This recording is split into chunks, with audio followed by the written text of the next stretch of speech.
Mattel Electronics presents the Intellivision Gamer. What is going on, guys? Welcome to the Intellivision Show. I'm the Intellivision Gamer, and today we have a very special guest. I'm sure you all know that's why you're here. We're on a different time, a different day, all the way from the UK. Let's give a big welcome to Ben from Plaion. Welcome, Ben. Hi, Casey. How you doing? Pretty good. I really appreciate you. First thing I want to say is making time. We have quite a bit of a time difference, and I Yep. really appreciate you coming on and taking all these questions and chatting with us all. It's a big thing, and we appreciate whenever people get involved with the community, not just someone that you've seen their name and they're putting something out. You know, you're very actively involved on AtariAge forums and chatting with people, and we as retro gamers, we love that. So it makes us feel like we're part of something and not just buying a product. For real. It's an absolute pleasure.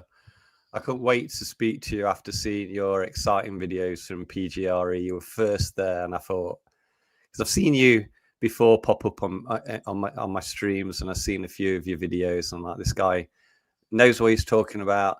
And then to see the videos come out at PGRE and the response to them as well, I thought, I can't wait to get in contact with you and do something like this.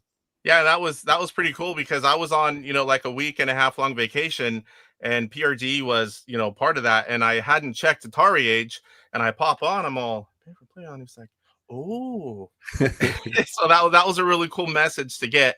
And just a fair warning, the chat guys, we've got about an hour with Ben, depending on how things go. So normally I'm very active with you guys in the chat, and we're gonna get right into this interview.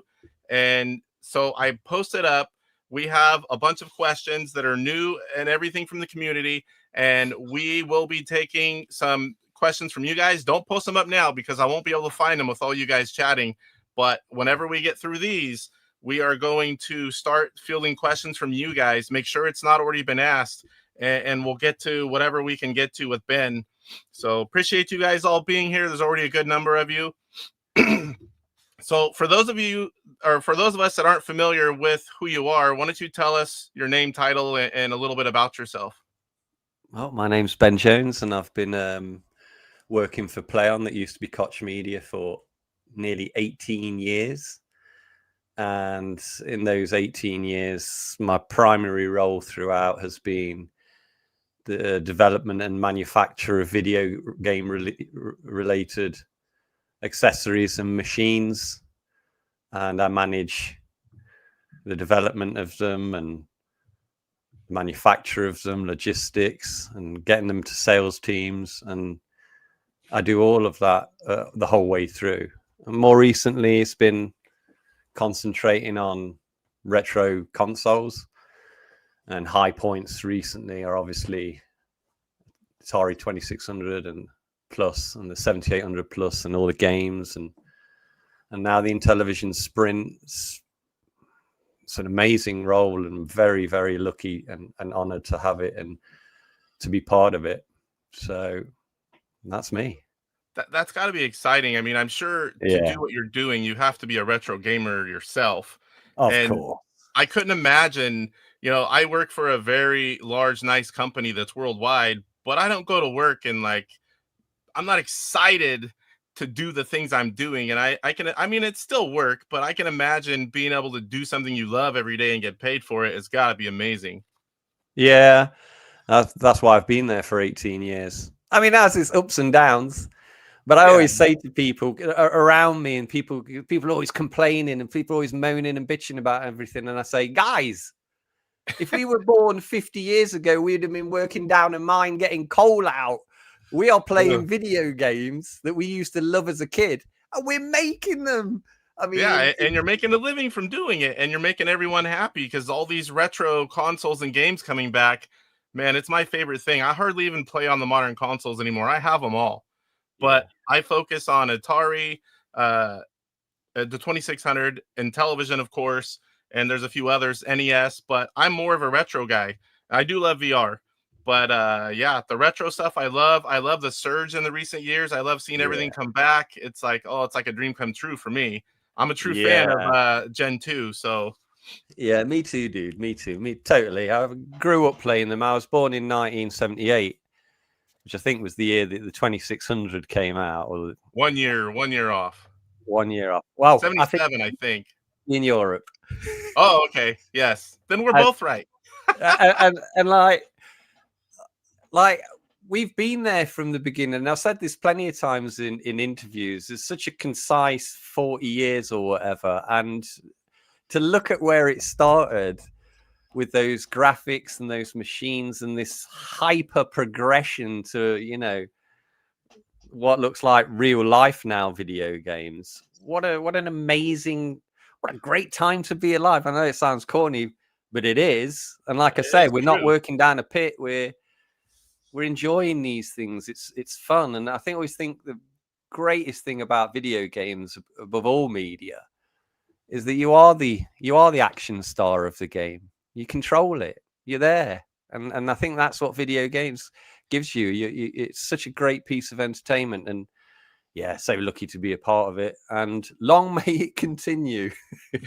And the great thing about retro games is some of them you can pick up and play. You've got 5, 10, 15 minutes. You can have a good time in a short amount of time with whatever you have available, or you can have lengthier game sessions. You know, it's like gaming gives you that break away from everything else. You get to sit down and have some fun, and the quick pick up and play games of the old. I really enjoy that because I'm a busy guy, like a lot of us are these days. And Yeah. no matter how much time I have, I can just sit down and enjoy some good old gaming. And people like you are bringing that back for all of us in greater numbers. You know, all these old consoles and the minis, and you know, now the Sprint, which is that hits home for me. That's my first console, was the Intellivision, and I've been excited since I first heard something was being announced. I'm like, Intellivision, please, please, please. I was like, and then it dropped. PRDE. I was going around the AtariAge booth, and they know me there. They knew. I'm like, I bet you guys can't guess why I'm here, and they just all laugh. You know, we've got David, Paige, David, the other David. Chloe. We've got Al. Yeah. There was Matt. I think Mark was the other guys. They all knew who I was by the end of that. I bet they did. So how big is the team that worked, the core team that worked on the console? Is it like a fairly large group? Is it a smaller, you know, specific group? Oh, it's tiny. Yeah, these things are these things are relatively niche. You don't have full-timers working on these things, really. Yeah. I mean, I work full-time for periods of time, and my developer will work, you know, full-time, and there'll be people at Atari that work full-time on a few bits, but it's we all do other things as well. And so, and it's difficult to say. There aren't dedicated. I'm part of a big company, so there's marketeers, there's people that do logistics, there's legal teams that do that, and I'm sure Atari are the same. And there's input from Retro Games Limited in this product, as well as BBG. And we would collectively get together in early days, of 4 of us, Matt, me, Darren from Retro Games, and Stefan from BBG. And we just plan out what we were doing.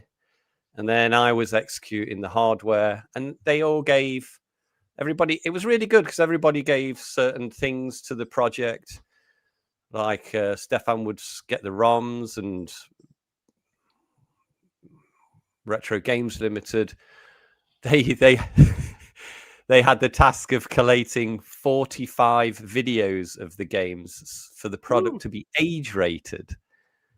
And so, and then Atari took the responsibility of the artwork and the marketing, and Matt would give a lot of general direction that they would want the machine to go in. But I was obviously much more focused on the hardware and the software itself, because I know that that's where the success starts, really. The success starts with the machine being perfect, and first of all, the machine's design. So I spent a lot of time with my graphic designer making 3D renders and files that the factory could then make prototypes with, and that was a lot of time. So I think all in all, we probably kicked it off 6 months ago, maybe a bit more. We've been talking about it for a while, but never committed to anything. And just the decision was made. Come on, let's. What's great about it is that Atari got this property. How long ago? A year ago? Was it a year? Yeah, I Something think it was like a that. little over a year. And like, you know, to quickly just not capitalize on it, but I guess they capitalize on it.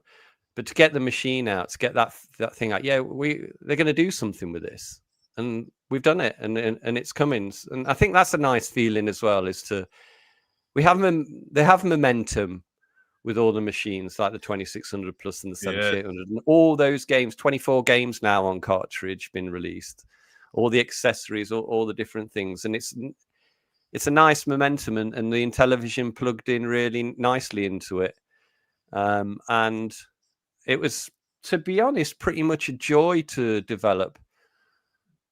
Some machines are difficult. They have, obviously, the Atari had a lot of difficulties. I had a lot of difficulties and a lot of work with the cartridge and the dumper and everything like that.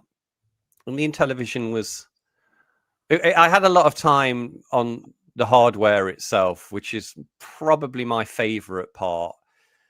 I like to measure everything to the millimeter, keep looking at the original Intellivision machine, keep looking at the keypad, get prototypes made. Right, this ain't right, that ain't right, this needs to feel better. I like to take the prototypes apart, see how how the mechanics are moving inside. That's my favorite part. That takes a few months, but generally 6 months with different people being involved. And of course the factory are big throughout because they're making it. Yeah, it's like just hearing you talk about that, you can see the passion, and you know that you can't just eke something out. You need to make sure that you're hands-on, making sure that it's right, getting it into our hands, and then it's going to sell. It's going to sell itself. If you do your job, it's going to sell itself. And I love knowing that someone like you is behind this console and some of the other ones we've had, because anybody could just go in there and, okay, let's put it out. But whenever you're having that kind of detail and making sure, like you said, I want to make sure that it's as good as it can be. And, you know, that's how we know we're going to get a quality product when someone like that is working behind the scenes. We're going to go over some of the older questions. A lot of these are quick. These are from the community, from PRGE, because I didn't get that interview with Matt, just didn't work out. Are you reading some of the chat? I don't know. You can click on comments and you'll be able to see some things. If you see something really important you want to click up, or we'll go through them at the end. Someone noticed our color shirts. It was purely coincidental. I had mine on the thumbnail, so I've got all of these shirts. I've got in all different colors, and I knew I was going to wear blue today. So we're going to go over the early questions that were PRGE, and some of these have been answered, but not all of you guys have seen everywhere. So then we have some newer questions, and then we're going to field, if it hasn't been answered, then we're going to field questions from you guys. But I'll have a hard time finding them through pages of chat when I'm not doing my normal and throwing everything up. So if you can wait and see if it's been answered, and then have them ready, and then throw them in towards the end, and then I'll grab them all, and I'll do my best to find them. But can you talk a little bit about the specs of the unit, like you know, what it's capable of, memory, like any kind of things like that you can talk about? Yeah, I think it's basically the same as the 7800 and the 2600. The main board, it's a Rockchip 3128. It's pretty much standard SoC. I think it's got 256 flash, 256 RAM. Obviously has the 4 USB ports on the back. Inside, there's nothing to it. There's a daughter board for the USBs. There's a main board.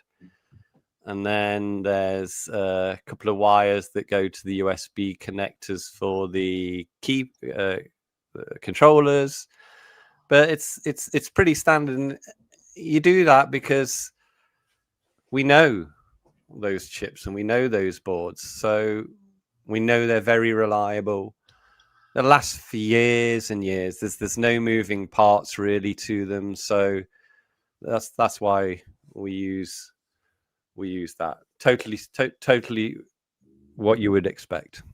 Yeah, something tried and true. You already know it's going to last and that it works well. It's like, why If it mess ain't with broke, the thing? if it ain't broke, don't fix it. What about the emulator? I know this has been talked about too, but what is the emulator used? Jints. JZINTV? Yeah. That I mean, is I was just basically advised because I think there was 2 or 3 in the running, and I think everybody was telling me Scobby this, and then I spoke to Bruno.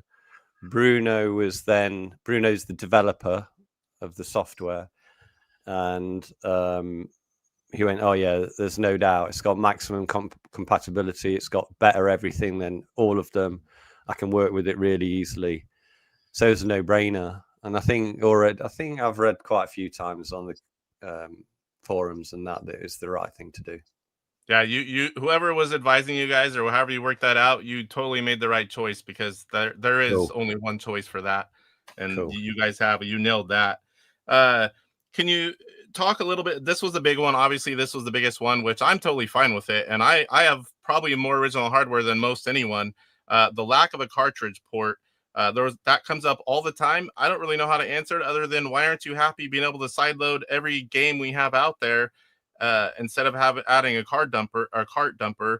Is there an official response to that, or what was the smart? Well, yeah, the Atari 2600 Plus and the 7800 Plus are niche systems. You have to think about the cost that it takes to develop something, the time it takes to develop something, and your total addressable market.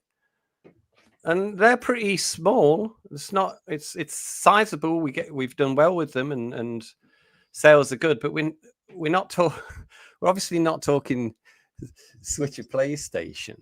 Yeah. And to be honest, I think when you look, I know the sales figures of even older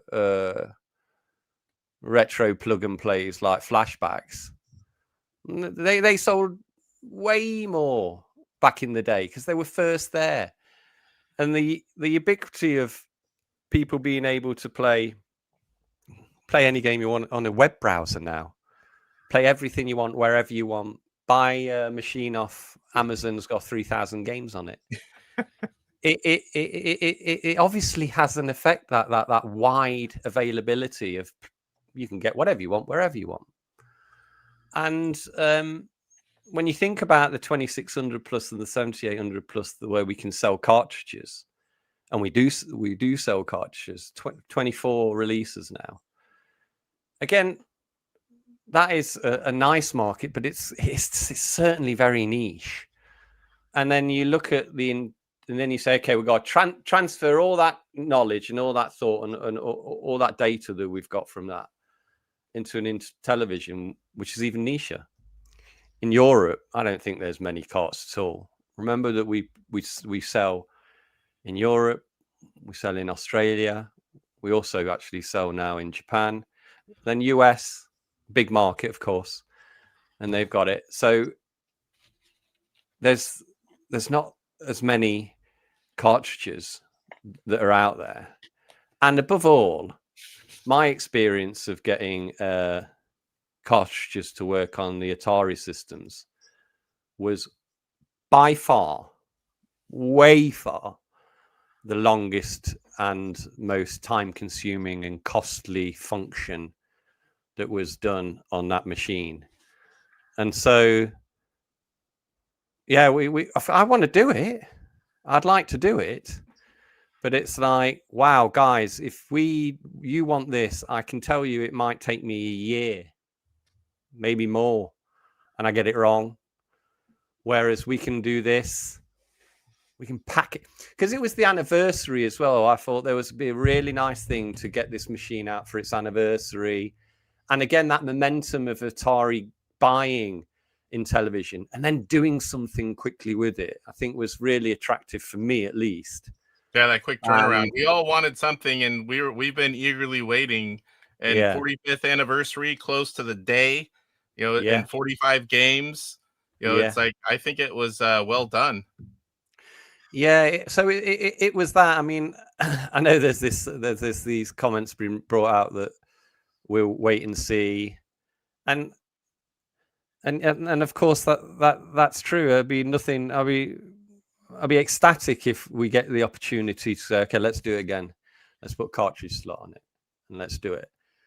I mean, I think the thing is the amount of time to get it right, and I'm going from being deep into getting it to work with Atari to starting afresh. It's kind of like, wow, this is totally different. I got the factory, everybody involved is going to have to just restart from the beginning.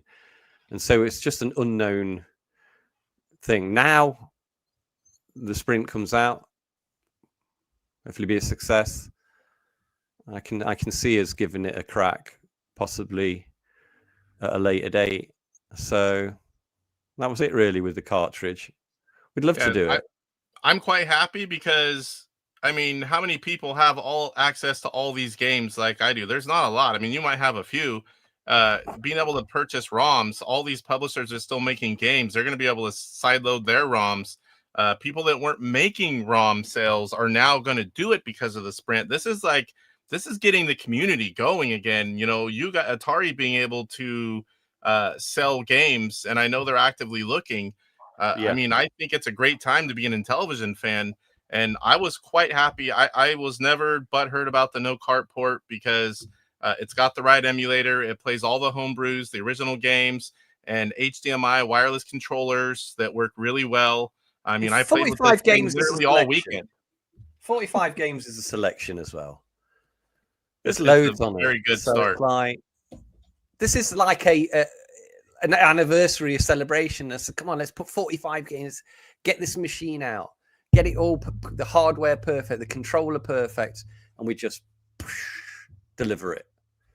So, and then we see how it goes. I think early on, I see a lot of excitement. There's a lot of chat, both public and behind the scenes, when all the communities and all the groups I'm in. I haven't really heard much negative, which that's a really good thing, because a lot of times in these communities online, you got certain people, but they're always getting, no matter what, if you did this, they would have wanted that. If you did that, they would have wanted this. But I'm used to it. The core of the people are quite happy with this. You're never going to please everyone. I know you know that. But I think it's an amazing console, and I'm super excited to get my hands on it again. I missed it as soon as I left PRTE because I played it all weekend. That's so good to hear, dude. So good to hear. The next question I have was the original one is, I know that talking about the controllers, I know there early on there was like no plan to do these controllers, but if these controllers work the same as the original, you had a dongle, there's millions of consoles that people need controllers. There's no way to do anything. Is it ever possible for a little dongle where you just plug it in and we can use these wireless controllers on our original consoles as well? That one comes up a lot. Yeah. I didn't personally think about it very much. It did come into my mind simply because the Intellivision was hardwired. The controllers were hardwired in at the beginning. I think, was it the second one, or different brands of the Intellivision had DB9s?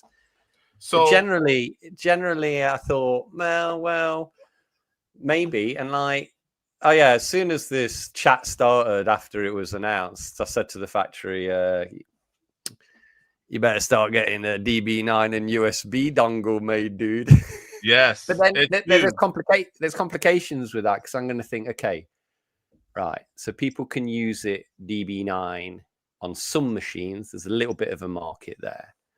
Okay, where else? Well, people can play it on emulators, put it in their PC with USB. I think that's pretty hot. So, but then I did think of it. Go on. The original consoles, they are wired in, but there's a plug inside. So what people do, we have a lot of aftermarket controllers, arcade sticks, game pads. I have pretty much every one.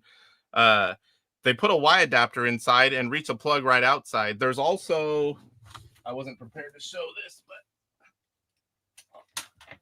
this is a prototype. This is a NT-NES. It lets you, and then there's another version of it that is the IntelliPort. So we've got people making these devices This lets you use controllers, whether your original console, see the 2 ports right there, you simply plug it in the cartridge port. You can use 1 and 2 or players 3 and 4 with this with a switch. And that's how everyone, these are just coming out. Everyone is able to use all these different controllers. And this is what anyone could plug in. You've got the Sears unit, you've got the Intellivision 2. They have controller ports, but every other console can use it with a Y adapter, which those are made already, and with the IntelliPort. So we do have access, and a lot of controllers are worn. I mean, I have probably hundreds, and I don't know how many good years I have left with, just whatever controller. So it would be sweet. I know they could sell them. Yeah, of course. Honestly, straight away, I was like, I mean, it's not going to be long, I don't think, till something happens. I'll at least get a prototype, see what it is. I do wonder about. I think there's a slight complication in my mind that I sometimes need to get over things where I was thinking, yeah, but what happens when they... Right, so you've got your P1 and P2 that come with your machine. Now I was thinking, what happens if people bought 2 more? They plug it into their USBs on the back of the Sprint. Yeah, we were talking about that as well. They will act as the same. So that'd be weird. Because it's P1, P2 only. But then I have heard people start talking about P3, P4. And I'm like, oh, that's probably going to have to be a software update because I'm going to have to try to somehow. And this is the confusion that makes me slightly pause, like specifically for the sprints. What are we doing this for? If we're doing this for old machines and PCs and emulators as a separate line, makes total sense. But we have got the Sprint, and there will be an association that you can. There's controllers there. Are they going to plug them in? What's going to happen? So there's something technical that I need to talk it through, and those kind of things actually can take a little bit of time. So I think that was my. But yeah, I mean, like I said, it just makes. I mean, I can sell. We can make some accessories. We can please the market. I think generally it's been a good response to the feel of the controllers and that already. So, yeah, I mean, it makes total sense. I was quite happy with them, and I've been playing this my whole life. So yeah, controllers, like we already talked a little bit about it. I know this supports the ECS because we ran diagnostics software on the console at PRDE. Insane. Hacking into it, dude. I see you. No. We just sideloaded the ROM and ran it. Nothing like inside. And that was I don't know if they want to be named, but it was a lot of fun, and a lot of people learned a lot. And we know about the RAM and what the machine is, what it's capable of, IntelliVoice games, ECS games. It's the emulator. We know that emulator very well. Yeah. But is there ever any thought about making 4 players work? I know you talked about it have to be a different update, but there are several games, and there's many more that could be made. Yeah, of course. I'm not can never promise, but like I'd just say, Bruno, can you have a look at this? You spend a day on this. Is there a way that we can attach these aftermarket controllers to the machine as the actors P3, P4? You might come back and say, "Oh, Ben, it's something that's ingrained into the operating system or ingrained into a chip for." Because remember, controllers and I/O ports and that is not part of the emulator software, where that seems wholly changeable. It's on the beginning part, and sometimes take, for example, the 2600 plus the first run.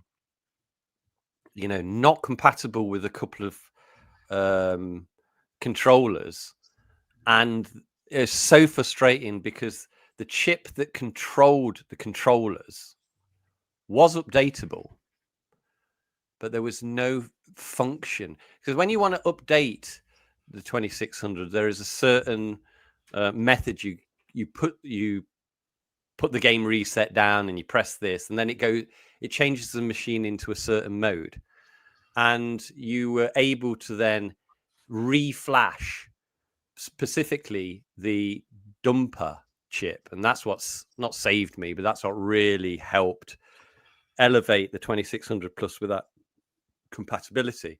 Same chip is used for the controllers of what goes into an Atari 2600 plus, but we didn't think that we would need to do that, so there was no mechanic to flash that chip, although that chip can be flashed. So that's very frustrating. So we may have done something like that with the Intellivision, but it feels to me that the Intellivision is easier to update. It's a USB stick. It's not attaching it to a PC and having this really tricky system of executable files and doing it like that.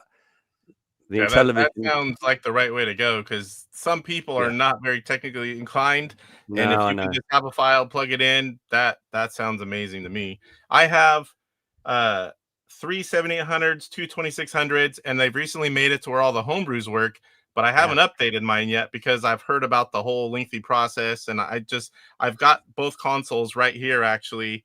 I am going to be doing it. I want to learn how to do it. I want to be able to play my games I bought, at PRGE. So, but I like the idea of the Intellivision. Simple, plug it in, update it, and you're good to go. I mean, generally with the Ataris, it is easy once we made the all-in-one update tool.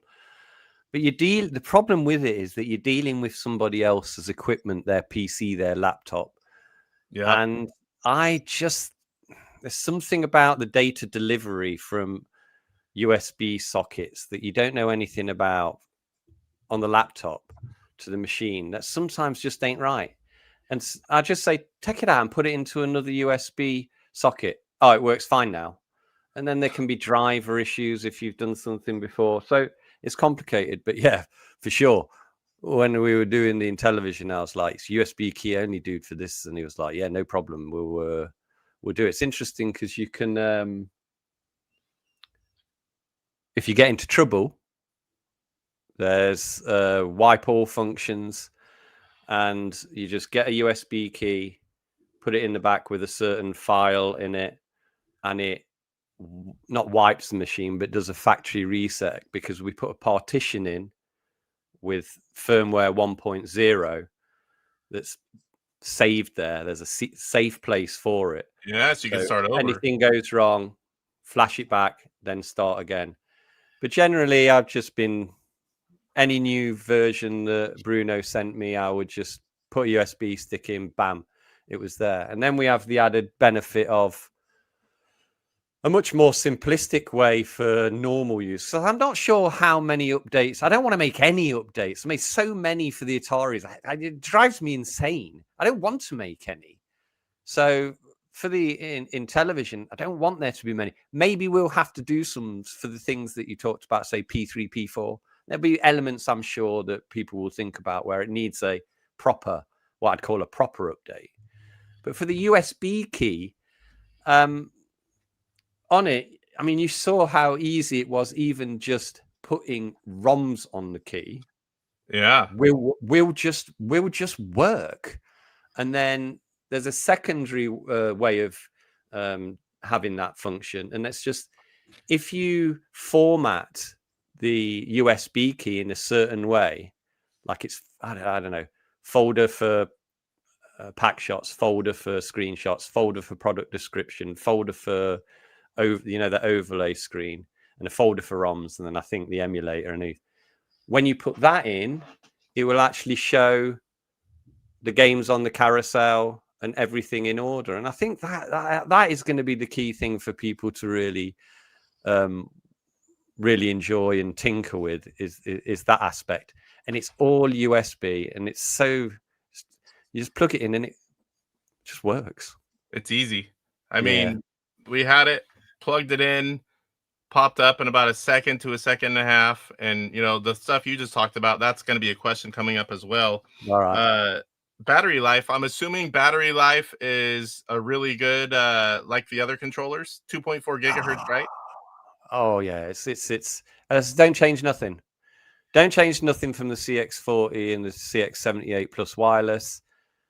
we've had basically sold many thousands of these accessories, and the whole discussion when it came to batteries and came to communication says it has to be 2.4 RF. It's instantaneous. There's no like, lag. I'm sure somebody can see it, you know, but for me it was instantaneous, and it never it never runs out. And it's even less of a problem with Intellivision Sprint, because at the end of your play session you plug it in and it starts charging straight away, and it you know, within 10 minutes 15 minutes you can see the light goes from red to green, meaning it's full charged, and then it switches itself, the controllers switch themselves off. I don't think anybody will, honestly, unless you take it out and leave it in a cupboard for a year, you're never going to run out of battery. It's really good, really solid. I'm not going to run off, guys, I promise. But I took the controller and went so far away. I could see the TV, but I couldn't even see what I was doing. And I was going through the menu and pushing things. And it'll work very well from so far that you can't see it. Yeah. So, I mean, those controllers, I didn't feel no lag at all. Quick responsive. They were good. Yeah. What do you think to the buttons on the side? I think they're a good medium mix. They're not firm. They're not too soft like the flashback. They're you kind of met the middle of both worlds. Yeah, perfect. That's what I wanted to hear. We don't want to be no numb thumb club. I had that yesterday. I was playing, or not yesterday, Thursday. I was playing with the Intellivision 2 controller, and my thumb, I showed it on film, and you could see a huge indentation. So if we do happen to run out, can you charge these with a USB charge cord and still play, or does that work? Do you know? Yeah, somebody asked me the other day. That's been going around as well. I don't think I ever tried it, but I basically, the thing is, when I tried other controllers, I quickly came to the conclusion that it was basically a waste of time, because I've got to get up and press button 1 on the Intellivision controller to start the game. So what are we going to do with this? And I can remember playing it, right, and then having to, I don't know what it was, Shock or whatever, where you got to press number of players 1. So I get up, I went over and pressed keypad 1 on P1, and of course it worked. So I'm pretty sure that it will just charge and play. Yeah, if it did that, it should. I can't see it being any other way. I'll check on. I'm going back to work on Monday, and I've got a few queries, and the Sprint's back because it was at a trade show, my prototype, and I'm going to check these few bits, but I just can't see us doing it in a different way. It would be weird. Yeah. So the adapters that have been being talked about to bring original controllers to the console, is there a timeline for those to come out? Is this something that's going to launch? Is this something that's going to be like down the road? No, I've got a prototype. Originally it was an Atari thing again, where we were going. I don't know where it's at. I made a prototype. We've been there. I've seen the CADs and everything.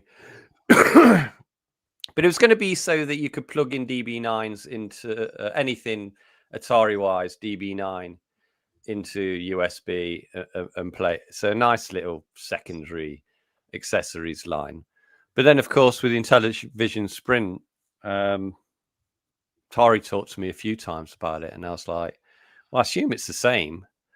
So I just need to get hold of the prototype again.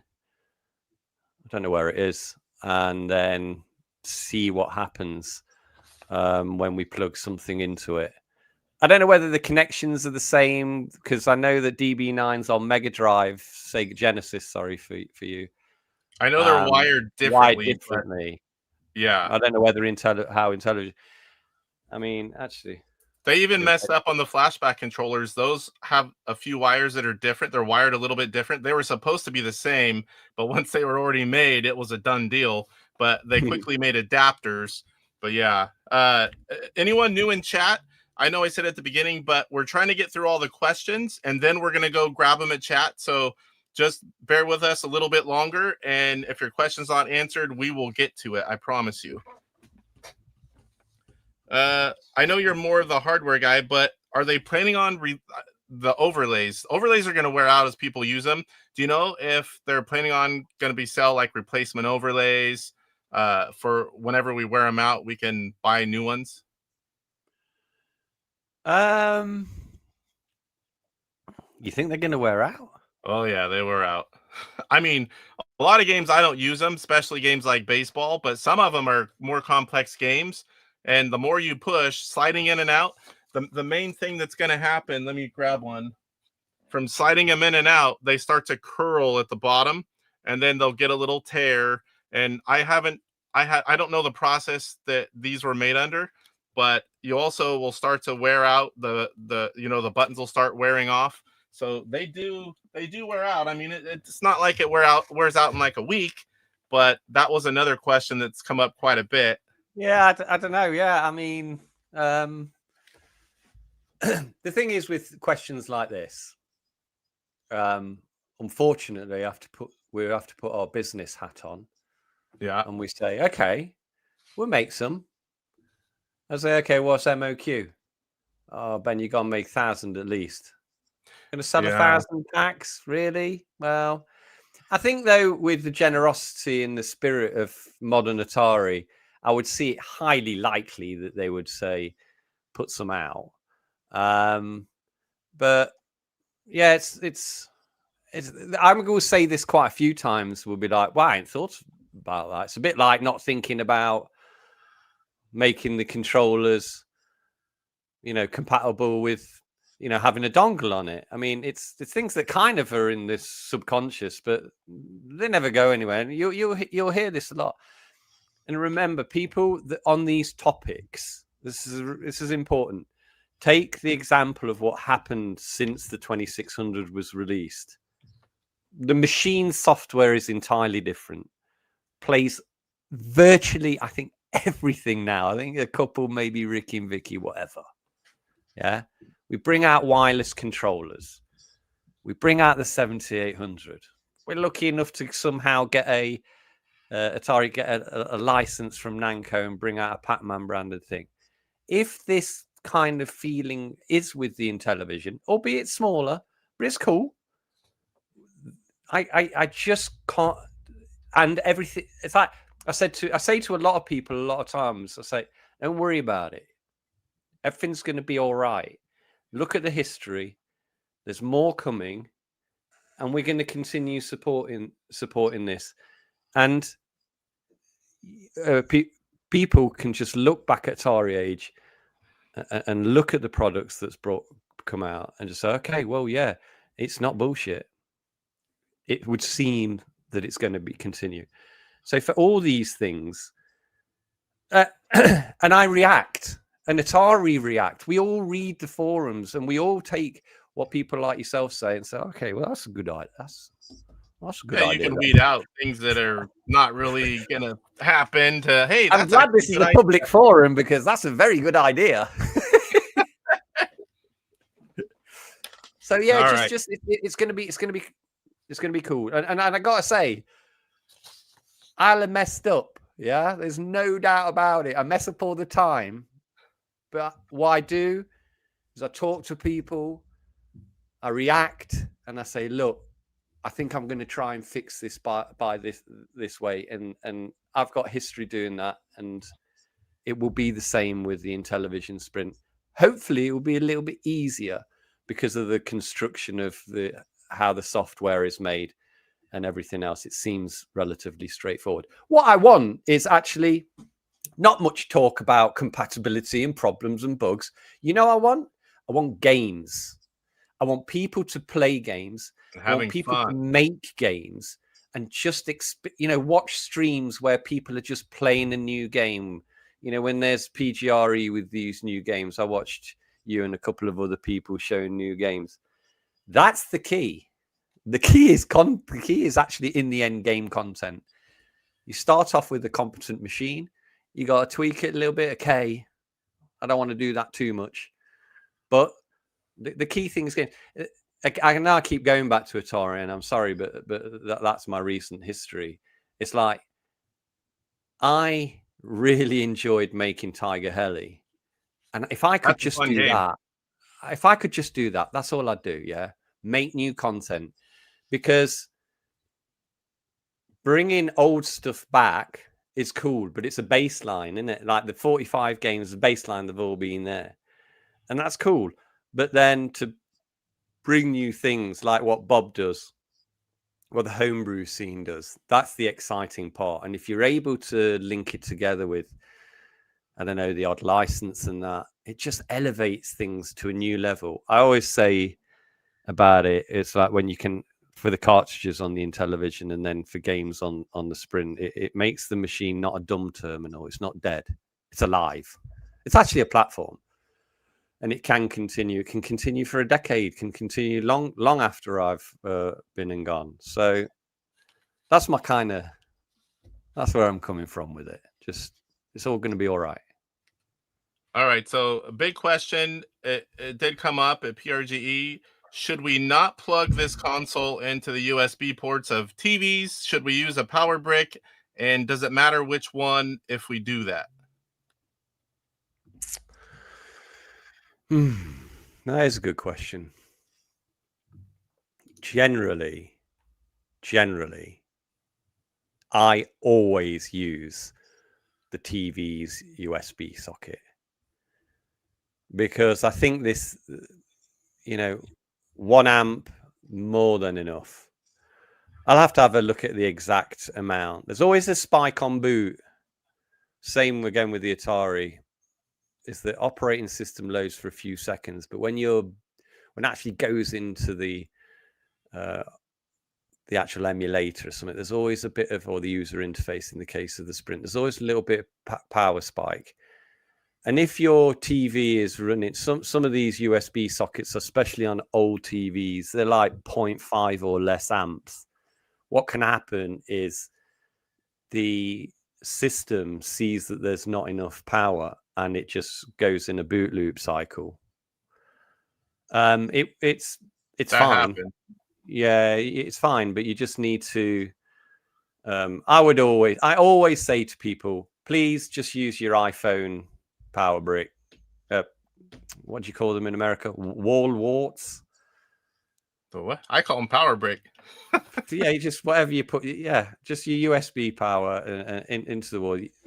And Apple iPhone's always perfect because they're 2 amp.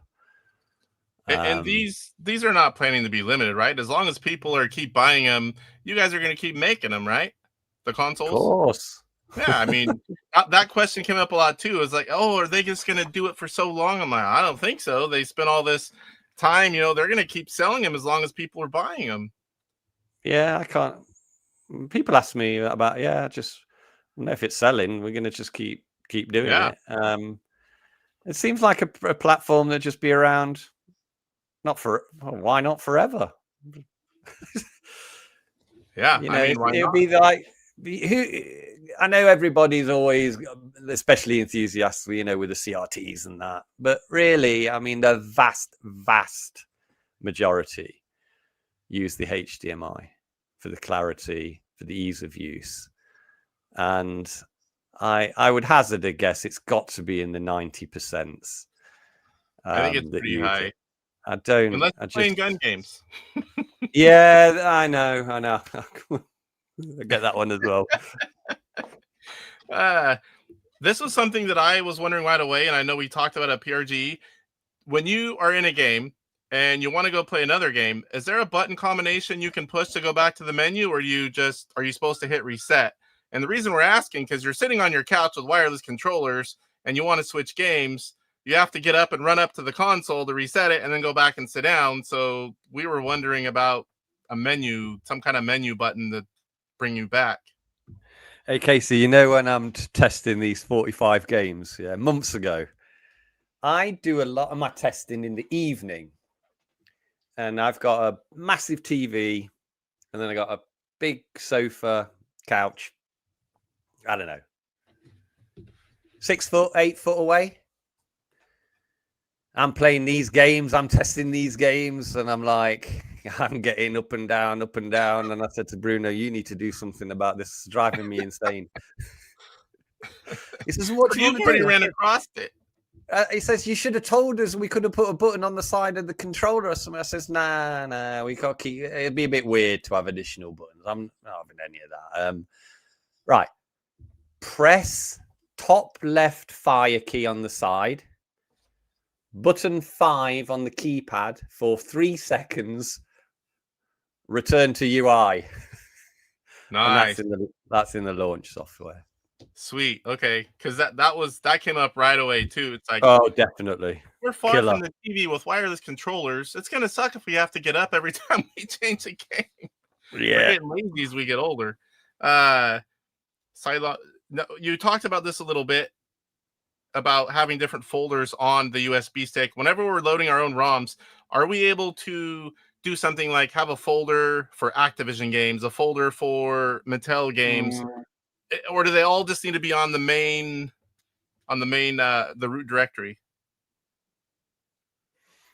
Root, I'm pretty sure. Again, that's an interesting one. Let me note it down. Because when you start having 300 and something, ROMs, it's just flick. Max is out at 250. Huh? Max is out at 250. Max is out at 250 for the interface. Okay, that's good to know too. Yeah, because it will just start killing it. The performance, it won't go around. I mean, there's probably ways around it, like you say. And now my brain's thinking, well, is there like two carousels? But at the moment, it's 250 on the carousel, and I've not put 250 games on it, so we think it will be fine. It might chug a bit. I don't know. Okay. Again, guys, I know there's a lot of new people asking questions. We will get to those at the end. I'll go back through the chat.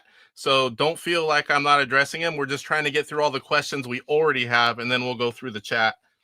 Where are we at here? I lost track. Are there any features in the emulator that we're going to be able to change anything, or is it completely locked down?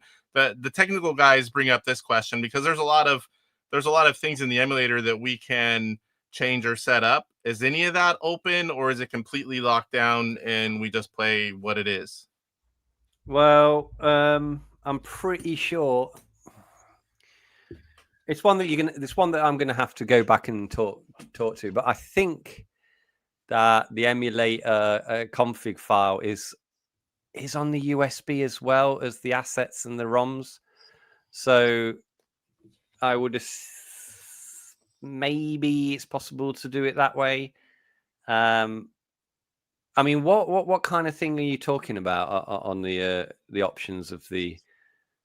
I'm not a technical guy. I'm a guy that can set things up and figure it out, but I'm not a technical guy. But I've had several of them ask me. They say they do certain things and settings on. These are programmers, guys making games, and just really smart individuals. We have a lot of those in the Intellivision community, and they were asking me, and that's as far as I've got because I don't want to screw that up. It's like speaking another language. When you talk about programming a game, for me, it's like I don't understand it. I'll screw that up. But they were asking if all the settings were locked, or if we would be able to, change some settings on the emulator for certain types of games. And I believe these questions would come from people wanting to make homebrew games for people to play on the console. Yeah, I presume so, but I'm not sure. I'm just have a mental image of the USB stick, and I'm sure. I don't know whether it's. Don't a lot of Intellivision games come with the ROM and then a config file as well for some reason? There's a bin and config file. They can be combined as a ROM.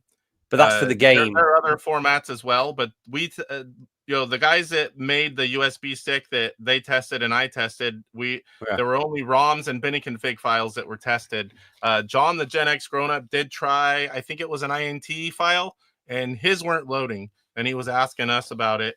And I said we only tried ROMs and bin and config files, but I think that the emulator should load other types. ROM, bin plus, CFG, int files should all work. The ROM file will need an appropriate header in my notes for a Q&A. We tried So, ROMs. I don't know what he did or what ROMs they were. We tried a bunch of different homebrews with various forms of protection or styles. They were put on there, and they all worked except for save game features. So yeah. whatever Okay. it's got, it's working well. I can tell you that. Well, the save game thing's actually quite interesting, isn't it? 'Cause we need to try and address that as well. There are several homebrews that utilize that feature. And that's a And to be feature fair, within the emulator itself. yeah, This that's the is emulator exactly itself. a point that we're talking about. To be fair, the ultimate flashbacks, if you're familiar with those, I can't save on those either. I've been told there's a way to get it done, but again, I'm not a technical guy and I never figured it out. I usually play on original hardware, so it wasn't a big issue for me. Right. Where we at here? Are there plans for Atari to? We know they're gonna come out with games. Is there going to be like a storefront where we can purchase the ROMs to play on the Sprint? Is that talked about at all, or is it in the works? Is it not in the works? No, the only thing that's talked about is the Sprint stick. I mean, I have heard this before, but I mean, I think What's it's the something Sprint that will stick? be talked about. Yeah, so a stick with the 4 games on it. Oh, I have heard about that. Yeah. So that's all I know. Storefront with ROMs, not sure. What about, we've heard talk about QR codes where we can pull up the manuals. Have you heard anything about that? Did you really? You certainly got some inside information, brother. Yeah, I mean, this comes from me. When testing a lot of the games, I didn't know what the hell I was doing. Yeah. Some are more complicated than just pick Yeah, up and play with a button. there's depth to them. Mhm. That's kind of what I liked about it as well. And when I was making it, I was going, well, what we're going to do about the instructions and that? We have to have something online or something. And then you press, what do you press? Button 1 on the user interface and it shows you the overlay. And when I was making it, for a lot of the things, I thought, well, I don't know. There's no point in me doing an instruction manual. This is early on because you got this big picture of it, and then it's obvious for most of the games. But then, as the deeper I got into it, I thought, no, I'm making an error here, and I collated all 45 instruction manuals, and then adapted them so they're all in text format, and adapted them so they all read the same, and they were all similar in format as well. And I actually obviously started to understand the games that I couldn't play really very well. And I thought, I need to get this information to them. And I need to make this information available. So we talked about, there's 2 options. And I think I was telling you before, I don't know if we were just before the stream, I'm going to give the work on the firmware for a couple of days in the next couple of weeks to do some little bits. This is exactly one of them. And that is to take these instruction manuals, of which there were 200 pages over the 45 games when I was doing it. So it's quite a lot. And to either, when you're on that overlays page, to have an option to show the actual game instructions. Because I think actually it's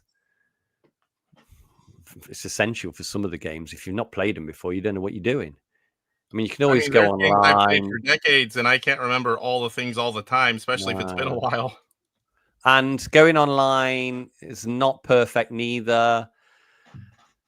And I thought, no, there's got to be things. So either I'm going to put or do both. I'm going to either put an option on that game overlays page so you can press, I don't know, button 2, and it'll take you to the full game instructions.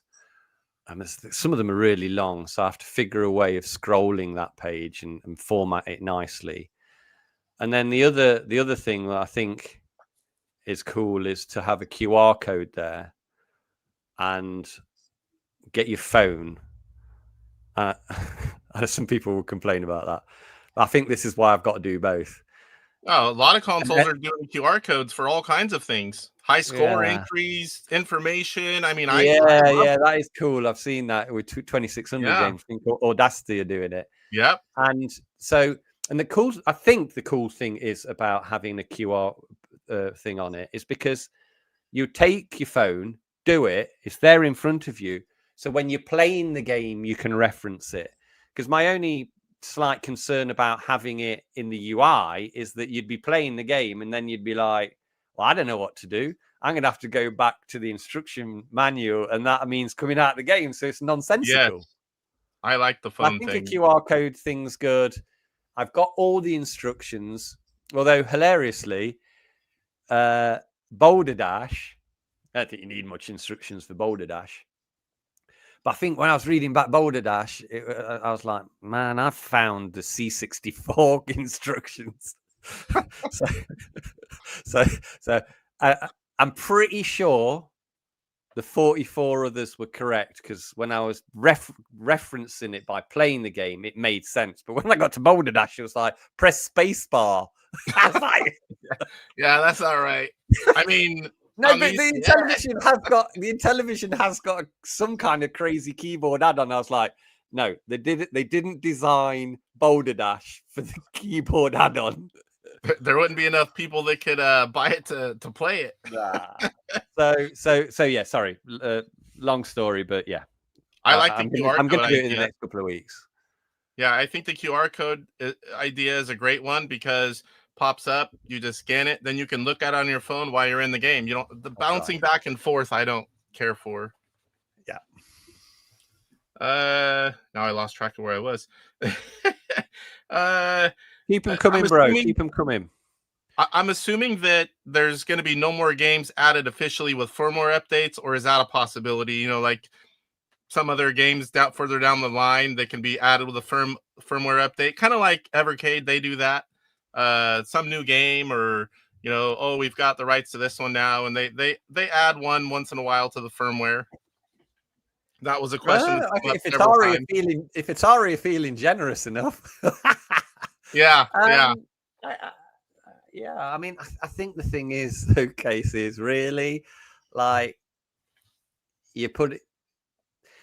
The thing is like you're going to be able to use that USB stick. Yeah, that's my comeback to everyone. It's like you can do it all officially. You know, I think what's going to be interesting is if and when Atari bring out the Sprint stick,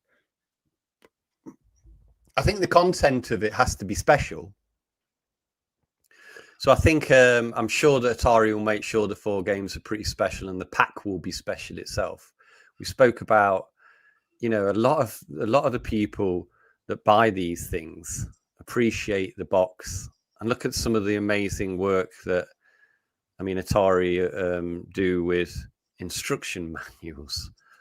And I know, like, it's almost laughable, but we're bringing instruction manuals back. You know, I got some Switch game for my son the other day. I was opening it up and I was like, you don't even have the game in there a lot of times anymore. It's just something to download it. What's going on here? Can I have some? I paid £70 for this for a download code. Yeah, I know. So I think with the stick, make it special, make it nice, make it good experience. Think about what you're delivering, the aesthetic quality of something, and to have it in your hand. It's working. You can see it works for. You saw how many games being sold at PGRE, yeah. There's a market there, and it is about artwork. It is about the box. It is about the instruction. For me, I'm lucky I make experience, and that is cool. And you, I know it's so well trodden, but you owe that for life, yeah. And that thing, You can plug it into your machine. It boots in 3 seconds. I think we were talking about quick play sessions. 10, 15 minutes, you get your fix. You go then pick up the kids from school. And that's what we're down. That's what we use. That's what we're going to have. I can tell you what the Sprint console is going to do for me. I'm going to have one at every TV, just like, some other things I have. And I'm going to get for some reason, because I'm in a game room upstairs. This is 400 and something square feet game room. If I come up here, my wife acts like I went out to the bar with buddies just because I'm on another floor. But I will have my home brews downstairs. And if I'm down there, I can do whatever I want. She's happy. So why it's different, I don't know. She can come up here. But I'm going to have games. I'm going to be able to play so many more Intellivision games, whether it's for a video or just to learn how to play them and get through them, just because of this console and wireless controllers on the couch. And I'll be able to involve my family. So I'm very excited for this. And I'm going to be playing a lot more Intellivision games once it's out. So I know I'm extremely happy.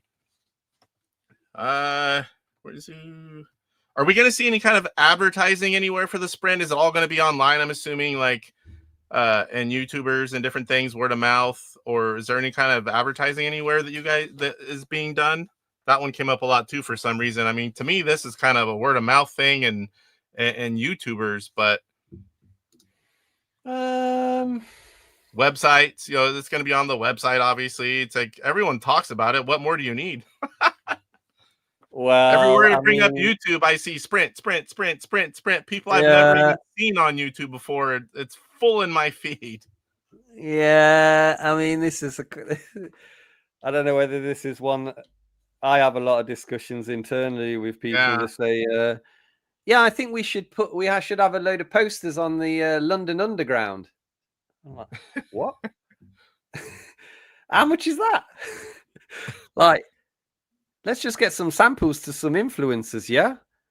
That's going to get us 50,000 views. I think the thing is, the last 10 years, 15 years of how we communicate, how we consume media. I don't even watch live TV anymore. Yeah, hardly ever. I don't. It's like, it's my phone, dude, and it's YouTube on the big TV.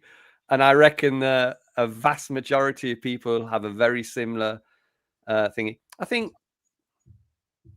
I'll tell you one thing that's different, or one thing that's interesting, is Atari's appearances. They're always at these trade shows like PGRE, Comic-Con. With huge we did one EGX in London last week that I was at, and Plaion had a stand, and we had the Intellivision out. And I think that kind of experiential experience for people, I think it's really interesting. I think that they're getting bigger and bigger, these Comic-Cons and these things, because people are in the house all the time with, on social media, and actually going to an event like that kind of specializes in their hobbies it's now an event, or it's a big event. I go to Pokemon events like in London with my son, and I'm like, Jesus, 100,000 people here. And so I think that's really interesting to see Atari's really big stands that they have in those places. That's a way of advertising, and that I think that they'll continue with. And I think they're really cool, and it makes sense because your customers are there. They're at these conventions. And I really hope that Atari do it, because it's such a circle. Because at these conventions are all the influencers that walk around that do YouTube videos of the convention. And we're happy to show off new products and let everyone know. It's free. And I think that's but advertising on TV and that I maybe, but I don't. During the whole process, were there any features that you guys wanted to do, but then it either wasn't feasible, or you're like, that could cause were there any cool features that didn't make it? I guess was the question that came up a few times. or were you able to pretty much do everything that you set out to do? Well, I do not like CRT filters. Oh, okay, that is one of the questions. I'm famous for hating them on all the machines that I've worked on, and I don't use sometimes them personally. I know some do, but I don't. begrudgingly put them back. But I have to be mature, and I have to think as a not as a businessman, but as a businessman. So, Ben, put away your own feelings and understand that everybody's not the same, and some people like this blurry mess on top of their beautiful crisp screens, and so give them what they want. So a couple of times now I don't know what there's no native function through the emulator to do it. That was I don't believe so. I says, Bruno, there's got to be just some setting. It says CRT on. Use it. He says, no, it ain't there. So he tried to. It's funny because you'd expect that putting a CRT filter is basically nothing. Putting a bunch of lines on it. No, it's actually resource intensive for the CPU, apparently, because you're basically putting an overlay, another 780p screen, and he says, Ben, it's not. He said it wasn't working out, and it was slightly awkward. And I says, oh well, I hate him anyway. But I think, in all seriousness, if there was a way to do it and there was a huge outcry, we'd have to look at it again. I bet you it's possible sometimes. So that's one thing that I tried, couldn't get through. But otherwise, no, it's all right. From what I played at PRG, I was quite happy, quite pleased. I was, other than, having, when you sideload ROMs, having the game boxes, having manuals come up, those kind of few things. Yeah, I think it's great. I think it plays well, it works well, it loads fast. Sideloading ROMs loads fast. I mean, there's not much more you could want besides the cartridge port thing, but that's just a dumper anyway. And we all have all this stuff. I love it. I think you guys did a great job. And I am so excited, as I know many others, to have Intellivision new hardware and HDMI and wireless controllers and all these things. And I can play downstairs and not piss off the wife. Yeah. And I'm going to make her play some of these games too. She doesn't know it yet. Yeah. Get her on Snafu. That's always one that I pull out for the kids and pull out for people. Put on the Snake, and they like it. That music when it's when it's going down to the last game. It gets more intense. It's a real good. And then, because I say, I put on, for people, like, I always put on Shark, obviously. That's another good one. Astra Smash. Yeah, I grew up playing that one. Actually, Buzz Bombers. I wish I had that as a kid. I did not know about that until I found eBay 98, but I've played it a lot now. Cool theme tune and quite an interesting game. So they're simple games that I always. Couple of I quite like the skiing ones. Nice and easy. But the one thing about things like Shark is then I like to bore them, especially kids. I say, and you see this? It's going in more directions than I said 16 directions. And they're like, oh. Says, look, he's just floating slightly that way. And then, like, for my son, who's a little bit interested in all this stuff, I'll say, let's plug in a normal controller. See how you can only go 8 ways. Some games, it doesn't do much, but there's a lot of games it really adds. Baseball, which is one of my favorite all-time games, you need 16 directions. There's a golf game I like on it as well, and that uses it as well. Oh, golf. Chip Shot. Steve Ettinger made Chip Shot Super Pro Golf. He's a friend of mine in recent years, and I talk to him all the time.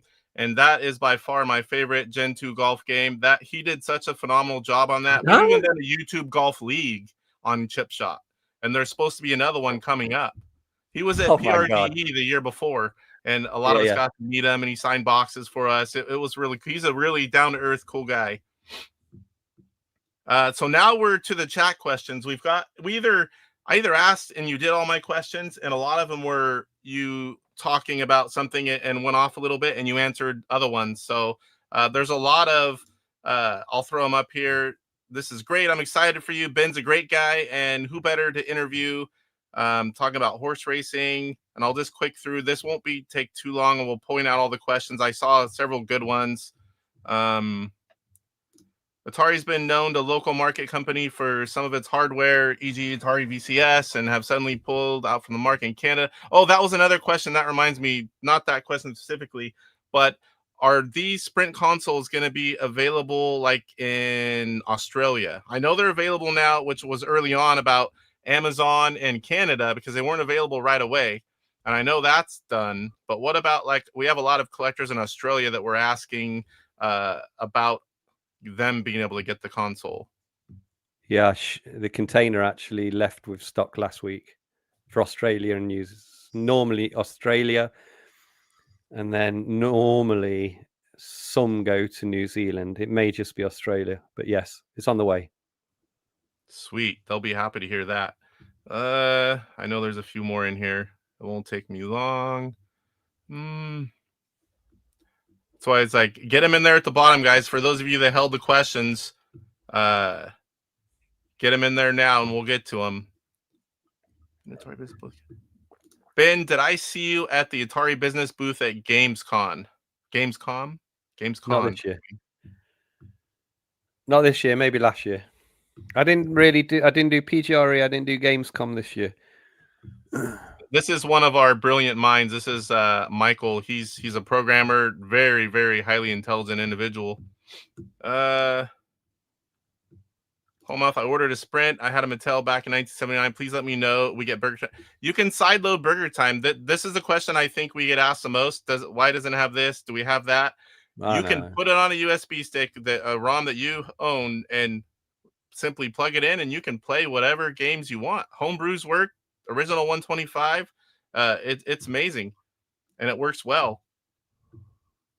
I think the questions were down a little lower. I started from the top because people get upset whenever you're on a live stream and you don't talk to them, or that you skip over on accident. If I skip you guys, I apologize. I think I know the answer to this one, but he's asking PJ Smith, will it ever, like the firmware ship, support any other consoles, or are they all just going to stay on their own? I would very much doubt it. Yeah, I know JZINTV only plays Intellivision. And here's that question again: to build an adapter for the wireless controllers to play on original Intellivision. We did go over that. It is 2.4 gigahertz, right? The controllers. Yeah, so solid in my experience. It just never breaks. Oh, the one thing about that is someone asked me the other day about sleep mode. So you know the controllers basically after a minute, I don't know, go sleep. Yeah. But as soon as you press it, wakes and you're playing again. Sweet. It's a quick suspend mode. Yeah. And I know this one too. It's like different aspect ratios. You have a switch on the back, and it has 4:3 or 16:9, so you can play in either mode. It's not a switch. Oh, I thought it was a switch. I don't. No, it's not. It's on the. Oh, it's in the settings. Yeah. Okay, sorry, I misspoke. But I knew we'd switched it because I don't play in 16:9. The first thing I did was boop over to 4:3. Of course, man. Do we ship 16:9 by default? Do we? I don't know. We had. I wonder if that's a bit of an error. Playing with settings, because there was two consoles there, and those guys were gracious enough. We had one out, and I had been there already quite a bit, and he's all, "You want to unbox one of these?" And I must have been like my jaw be like a kid in a candy store. Well, yeah, and I got to open one up, and I did pictures. I didn't have anyone to hold the phone, but I did pictures of every layer, and I was able to post that, and that's really cool for everyone to see. I was so cool that David let me do that instead of he could have easily just did it himself, but he let a fanboy do it. He's a real nice guy.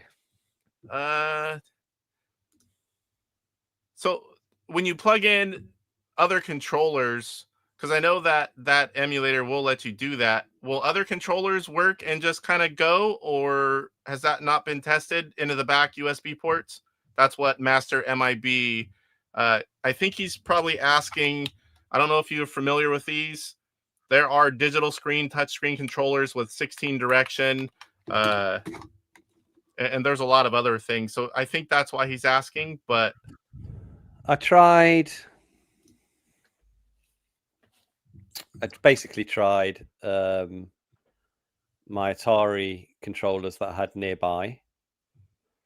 They work fine, and I think they're such a standard protocol. yeah, The factory said that,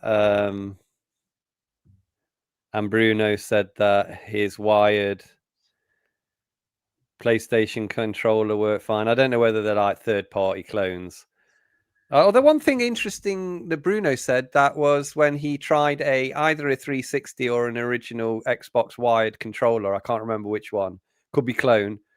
He said to me, "Oh, Ben, what's really cool is the emulator on a thumbstick. On the thumbstick goes in the 16 directions like the yep. dial on the Intellivision keypad." So I'm pretty sure. I'm not sure about Intellivision specific controllers and there, because I simply haven't got any, and that's going to have to be a journey. One would assume, hopefully, the emulator and how it's been set up is so mature that things do work by default, but that may not be the case. But like I was saying earlier, things like this, if it's configurable, if it is possible to do, we'll look at it and we'll do it. And we got a place on AtariAge that people can go and talk about it, and I'll pick it up. And I've already started taking people's questions and actively working from them and asking Bruno in the factory to look at things. So And that's such a great way to interact with the community and get all the important things and get things sorted out and take advice. I mean, it's great to see you do that. I see you all over AtariAge forums, and it's just nice because it makes us all feel warm and fuzzy and involved, and people are listening when it makes sense, and oh, I didn't think of that, that's a good idea, or yeah, that really wouldn't work. But it's just having that connection, I think, is huge. it's Guppy important. Star, I noticed 2 ADD games that didn't make the cut. Again, you can sideload everything. I know Advanced Dungeons and Dragons is a license thing, but Cloudy Mountain had no license, and there was a lot of questions about that one. Cloudy Mountain is one of the most popular games, and the end version didn't have a license. There was a lot of talk about that one not making it, but again, put it on a thumbstick, sideload it, and boom, you can still play everything. So there's really I have no issues with 45 games for 45 years. I think they did a great job, and being able to sideload anything, there's no question left to that. Yeah. I think we talked about this a little bit earlier about being able to use the controllers for emulators on a PC. Again, and back to the controllers. Once I get my hands on one, I pretty much have every controller, modern, original, known to man. I'll be throwing everything at it and seeing what works and how, and let everyone know. It's like that's when I get my hands on the console, that's all I'm gonna do for quite a while is try things, play things, try the controllers, let everyone know what works, what doesn't work. Kind of be like try to be a hub to help people. Nice. I'll be watching. Yeah, so that's what I plan to do. Once I get the go, that's my main focus for a while is going to be the Sprint console. Extra controllers available. That's a possibility, but we talked about that earlier. Firmware update that will fix the game saves for JLP. That would be a big one. I think you have that down to talk about as well. Field controllers, aging hardware, Mr. PC, 4-player stuff's coming up. I know at the bottom we'll probably have more. I have a Mac, not Windows, so I'd be screwed for. I haven't tried that either. I'm on a Mac right now, but I have a PC on the other end of the room. That's something I'll have to look into. Updating the 2600 plus and the 700 plus. Is that only on PC? Yeah. Okay, then I'll be firing up the PC over there. I've got them right here to do. The more I look at them, the more I'll get that going. Need to get them for Champ Games. Here's a very important question for you, Ben. What is your beer of choice? They saw you drinking that, and they want to know what your beer of choice is. Tonight, because I didn't want to get too inebriated. I have a very, very, You might spill the beans.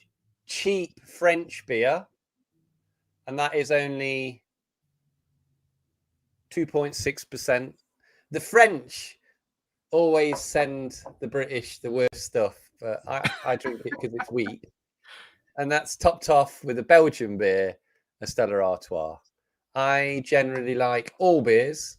I like going to places like Portland and drinking sour beers and IPAs. But I generally just drink any lager I can get my hands Whatever's there. Yeah. Whatever's on offer. So if you go to a place like, say you show up in Portland, are you going to go after a beer that you know you love? Or if you see some new beer that you've never tried, are you one that wants to try that new beer? Oh, I do the lot. I go to, right, when I was making the Atari, I had to go to Sweden to the Embracer have got this archive, and they've got, their aim is to buy get every single physical video game and machine ever, and they've got tens of thousands, and it's an absolute joy for me to be there. And the funny thing is that I stay at this hotel, and it has this bar on it, and I can remember sitting there, and they just had sour beers and IPAs, and they had loads of them in a way. And I was on my own, and to while away some time, I just said, right, I'm going to start with this one. And I feel, oh, it's absolutely delicious. Another one, absolutely delicious. Well, after about an hour, I got up and I couldn't really walk. And I was like, I said, dude, I said to the barman, how strong are these? What strength are these beers? And he went, that one, sir, is 11%. And I says, oh. And he says, and I said, how much is it? And he went, 28 euros. That's like 35 bucks.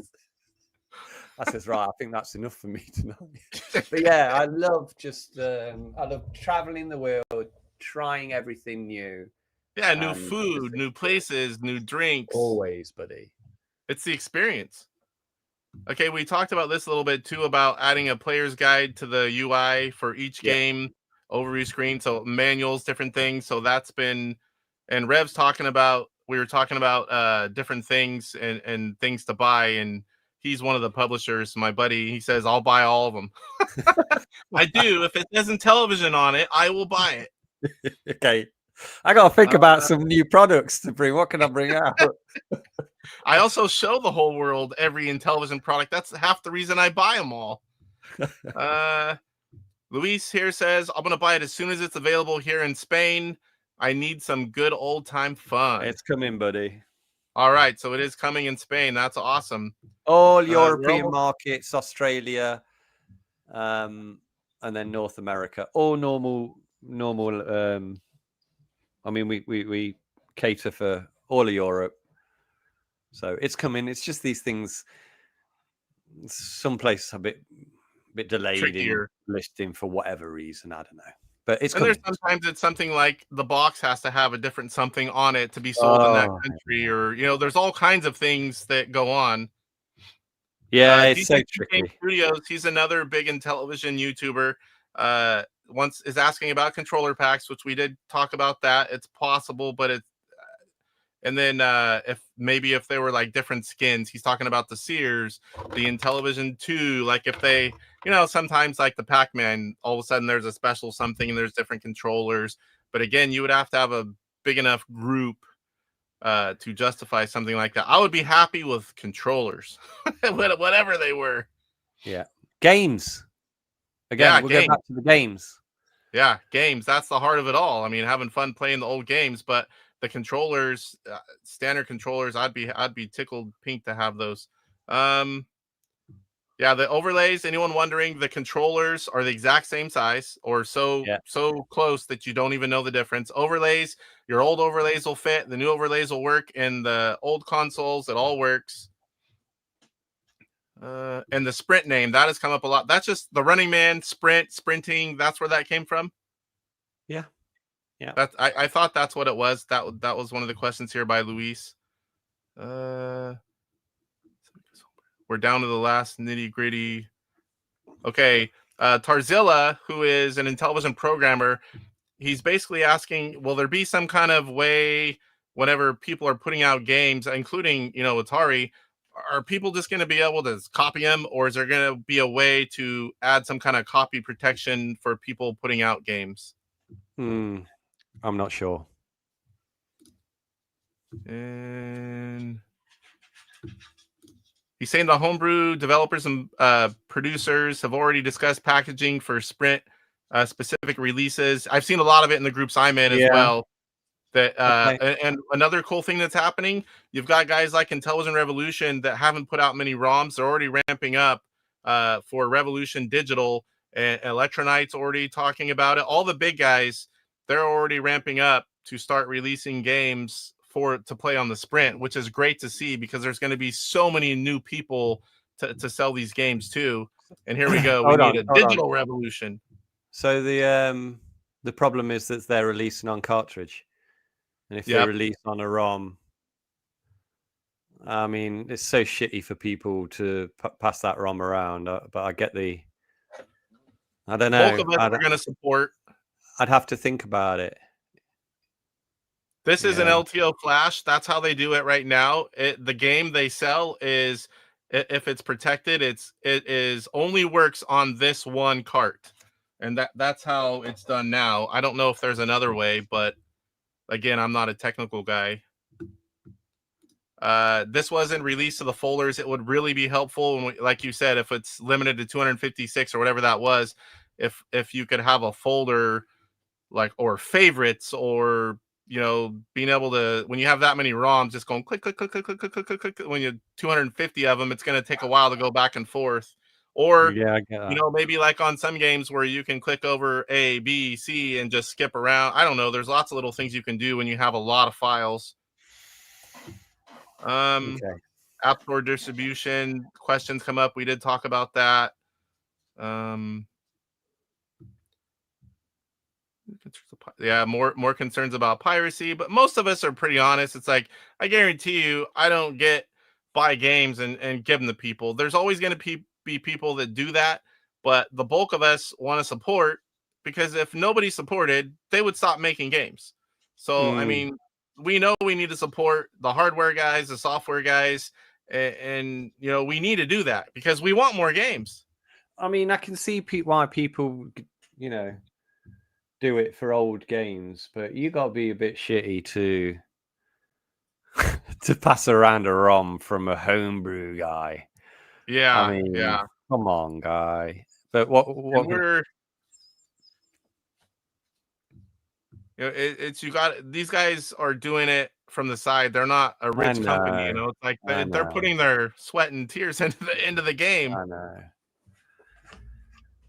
All right, I think we're sold directly. Homebrew sold directly.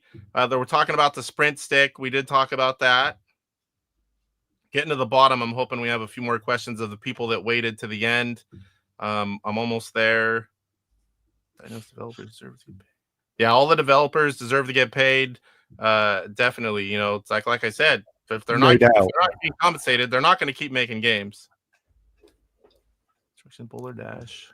Well, like we were talking about, people that are bringing out these new homebrew games, I mean, that's somewhat of the whole reason why there'd be a future. Yeah. Because the old games, you've got a finite amount, and I'm sure you've been through most of those games. And then, isn't that, I don't know, you tell me, isn't that one of the most exciting things for you, is to get a new game by somebody that's made something new? I mean, it's so cool to do it. That's why I love all the stuff that's been done on the Atari, and then it's the same experience here. I own every single homebrew that's been released, and all the original 125. I go after the UK variants. I go after the Australian games, the Digiplay, everything. It never ends. No matter how much money or time you have, one person does not own everything for Intellivision, because there's literally so many variants, so many subsets. You can't ever get it all, which is both a curse and the beauty of it. You're never done. Yeah. Okay. Will the Sprint, this is a good one. I saw this one earlier. Intellivision Revolution. Will the Sprint be in any kind of retail stores like we've seen some of the Atari stuff like Costco or Walmart or a GameStop, or is it all going to be online? Or, if that can be. I mean, that's a difficult one to answer for many reasons. I would doubt it. It's just a tricky one to answer because there's efficiencies of certain ways of doing things, and you can maintain certain levels of profitability with certain channels. And honestly, this is so niche. Yeah. I get asked this a lot for a lot of things that we've done, and then I was like, because we have the same big retailers over here and in Europe, and I'm like, dude, these people need guarantees that they're going to sell 5 units per week per store, and these got they don't want to give it the shelf space. Store. And it's like, and you have to pay for it, and you have to have exit strategies, and it's a whole nother world. Michael's saying that he already has family members that say they've heard of the Sprint console, which that's really cool stuff. I mean, I think it's like the paid advertising. You go to the big shows, all the big people cover it, smaller YouTubers, everyone. Anyone who, besides impulse people, are going to buy it, they're going to see it. It's just going to kind of happen on its own, in my opinion. Yeah. Almost, we're getting down there.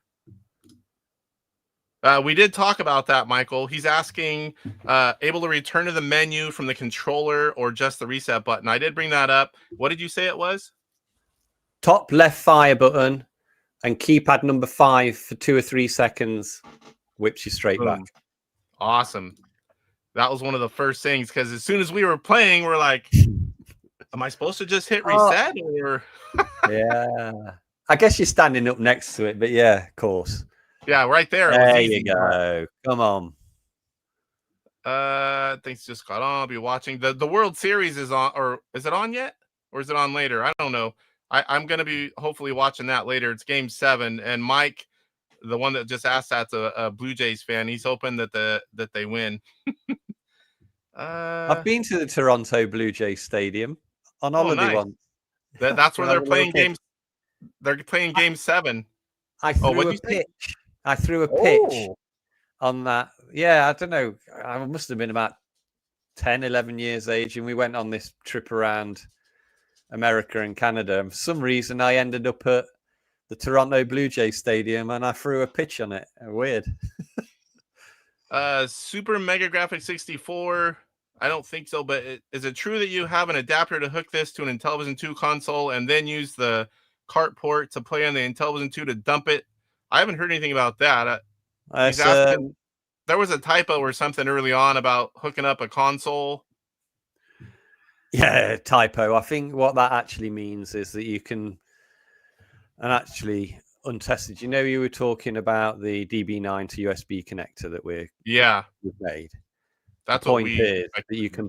The point is that the way that it would possibly work is that an Intellivision 2 controller could go into that and then into the Sprint. It was a typo. You're not going to plug a box in a box. Yeah. Topo is cool. There are different aspect ratios, and it's in the settings, not a switch. You can do 4:3 or 16:9. And he's also asking, are there different themes or wallpapers or anything like that to change, or it's just the one, right? Just the one at the minute. Another thing that I haven't thought about, but I wouldn't rule it out. I've got to get to the bottom of this. It's getting late for you. I told you it's hard to do a short time because there's I have been enjoying myself. I've been enjoying myself. I can tell you there's been like 50 to 60 people steady watching this whole time. There's a lot of people that want to see you and hear more information about the Sprint. I can tell you that. It's very popular. Nice. Does the controller use the pan chip XN297L chip? I'll open it up on Monday. If you get a message to me, I know who this Chris is, Lathe. He's one of the brilliant minds in the Intellivision community. So if you get me some information, I can definitely get it to him. Hold on, leave that one up. I'm just writing it Okay. down. What a question. I love these questions. Yeah, that he could probably ask all kinds of questions that the rest of us are like, what did you just say? I love it though. I love it. I know information and I know stuff about games, but the technical stuff, We're there's very guys like similar. him that know it all. I always say, "Oh, can you?" Yeah, and I'm making them, and I'm like, I have no idea. Can somebody please tell me whether it's got a pan chip in it? Hopefully, it has. Tofu saying side loading only works if you have the overlays as well. You can look them up. If you look up, you know, such and such game overlay for Intellivision, you can put it on your phone and look at it. People print them. I don't like that. People even print them on paper with printers, and they say it's better than nothing. I just look at it if I need it, and then I know where the buttons are. I don't know. What's your this is an interesting question from me to you. What is the amount of people that play on the Intellivision that actually use an overlay? Because like I never was really bothered with it, and I was somebody that was brand on the new to game. the Depends on the game, how complex. Depends on if you just started playing the game or if you've played it your whole life or for years. I personally don't use them because I don't want to wear them out. So if I need one, I'll pull it up on the screen next to me on the computer or on my phone and do it that way. But a lot of people do use them. That's why they want new ones. Like if they wear out. Experience. I did talk about that. I don't know if that's a repeat question or it would be cool to get the controllers, but there's nothing planned as of now. They weren't even sure that they would work on other consoles. So that they had that the Atari guys at PRG were the same thing. It's like, well, we could only use them on Intellivision too. I'm like, no, every console can use them now. Original 2-player baseball was included versus World Championship baseball, which allows 1 or 2 players. Do you know anything about that? Yeah, somebody pulled me up on it on the forum. I think in the description, I've put that it's a 1 and 2 player game, but we used. It's the original baseball you used, definitely. Yeah, so I think the thing with it was, it's not. Is it Major League Baseball? But when I was doing it, I said, we can't use this brand name. And I was looking on, there's a really cool website that has like all the releases per game. And it showed, is it Major League Baseball? I'm getting that right, aren't I? Major League Baseball is the first one. World Championship Baseball is the second one. That one's got IntelliVoice on it, hasn't it? The second one. And you can slide and fly balls, and 1 or 2 player has difficulty levels. But the first one has got the brand name, hasn't it? But it was interesting. When we were looking through it, I was looking through all the different variations of pack shots. It said Hong Kong edition. And the Hong Kong edition, they took it out. They must have somehow lost the license or something. It was exactly the same pack shot. They just took out, was it Major League, the license? Yeah, MLB. Yeah. There were versions afterwards. That license didn't stick around for Intellivision Inc. That just says baseball. It's literally the same game. They just took out, same thing with Advanced Dungeons and Dragons. They just took out the licensing part and the game was still there. Yeah. What's the other one? We're almost to the bottom here. Someone was saying something about beer. Oh, I can't read that one. PJ. New Zealand physical release. Any physical releases, I'm assuming talking about games to be put out, but I mean, I think they're Atari in general buying the Intellivision brand. That's come up a lot, how they release games, kind of like the homebrew community, release games for the 2600, the 7800. That question always comes up. It's not really Sprint related because it can't play carts. But yeah, we would love to see it. We'll be talking about Sprint sticks. Yeah, and I mean, they have Aklabeth, however you say it. Al does have that game. I know he specifically told me he's going to be releasing more Intellivision games, physical, but I mean, that's not really Sprint related, but we'll love to see more Intellivision games coming out for homebrew. Yeah. Is it NTSC only, or will there be PAL consoles? They're all the same. They're all the same. All okay. American. That was from my. So they're all okay. Any chance for save states? Hopefully, will be worked on. We did talk about that. Yeah. A few different times. Patches. I'm trying.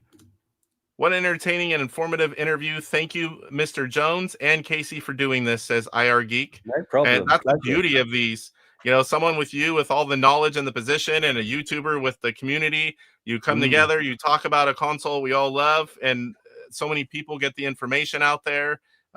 Misinformation gets handled, and it just spreads the word a little bit more. Like I said, this has been a crazy popular stream the entire time. Nice. I bought my Intellivision Flashback in Dollar General, and those controllers were crap. Yeah, those work okay, but these are better.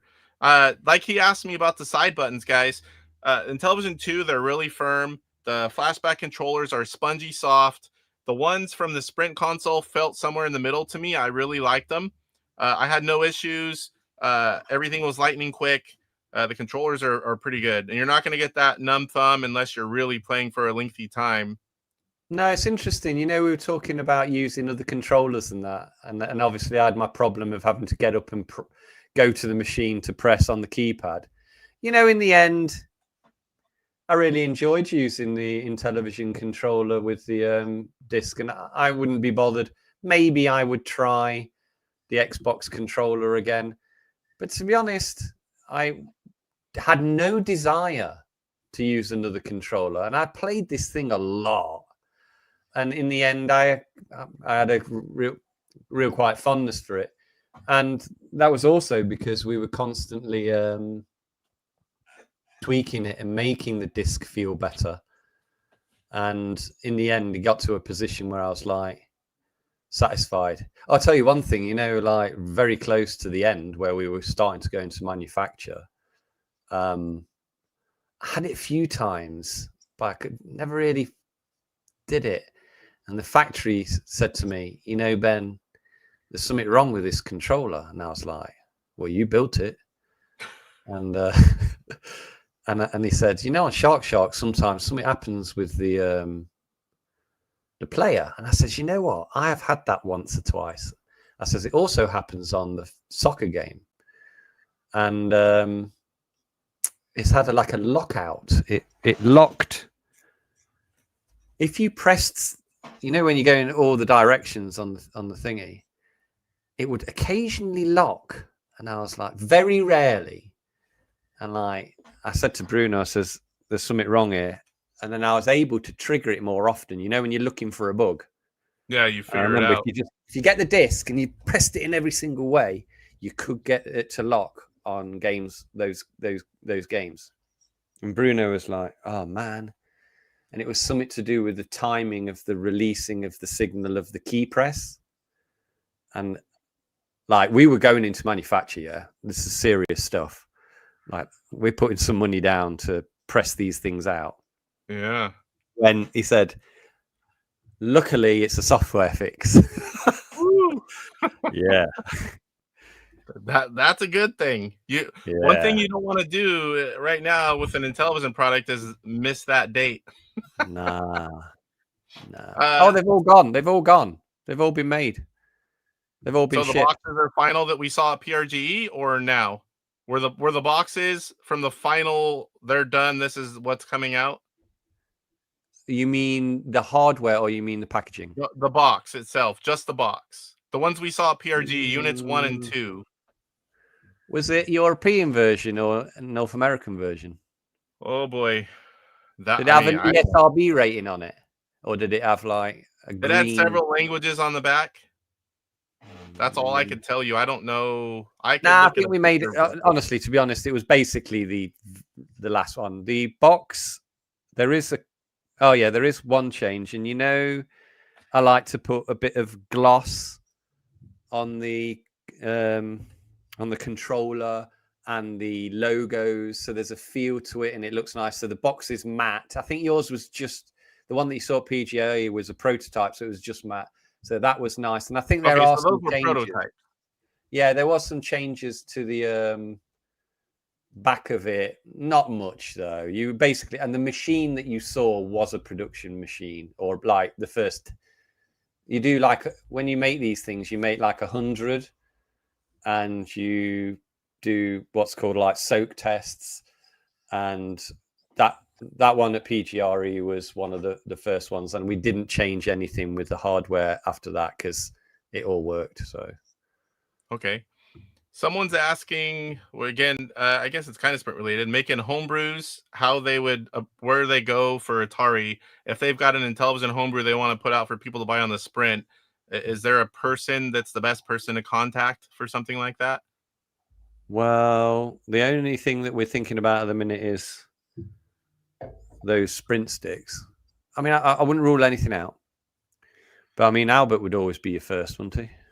Yeah, I would reach out to Albert on AtariAge, toddler tree. That would probably be, and if he doesn't know, he definitely will send you in the right direction.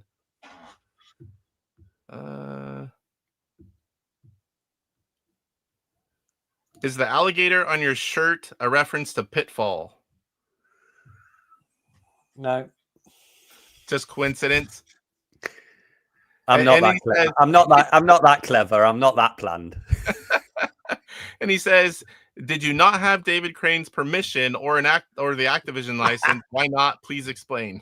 I have spoke to him actually. Nice guy.